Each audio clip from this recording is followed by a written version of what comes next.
London থেকে দেশে ফেরার পর প্রথমবারের মতো নিয়মিত স্বাস্থ্য পরীক্ষার জন্য বুধবার রাতে রাজধানীর এভার কেয়ার হাসপাতালে যান বিএনপি চেয়ারপারসন বেগম খালেদা জিয়া। কয়েক ঘন্টা পরীক্ষা নিরীক্ষা শেষে যখন গুলশানের বাসায় ফেরেন তখন রাত 1:45।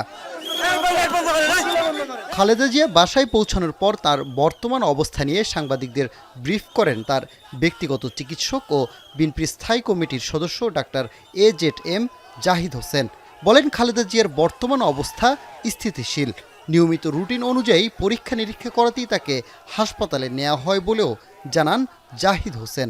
মেডিকেল বোর্ডের তত্ত্বাবধানে বাসায় ওনার সে চিকিৎসা চলবে এবং আলহামদুলিল্লাহ উনি আপনাদের সবার দোয়ায় আল্লাহর অশেষ মেহেরবানিতে উনি কিছুক্ষণ আগে যে বাসায় এসছেন আপনারা দেখেছেন, উনি মোটামুটি ওনার শারীরিক অবস্থা স্থিতিশীল।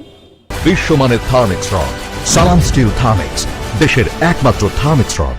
খালেদা জিয়ার বর্তমান পরিস্থিতি উল্লেখ করে তার ব্যক্তিগত চিকিৎসক আরও জানান, বিএনপি চেয়ারপারসনের চিকিৎসার ধরনে কিছুটা পরিবর্তন আনা হয়েছে, তবে কী ধরনের পরিবর্তন সেটি পরবর্তীতে জানিয়ে দেওয়া হবে। বিএনপির ভারপ্রাপ্ত চেয়ারম্যান তারেক রহমান সার্বক্ষণিক তার খোঁজ খবর রাখছেন বলেও জানান তিনি।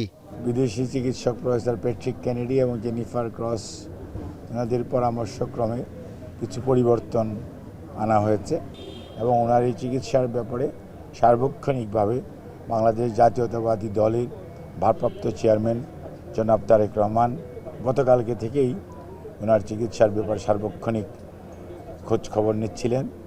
গেল 6 মে লন্ডন থেকে চিকিৎসা শেষে দেশে ফেরেন বিএনপি চেয়ারপারসন বেগম খালেদা জিয়া। সানিম মৃধা, এখন, ঢাকা।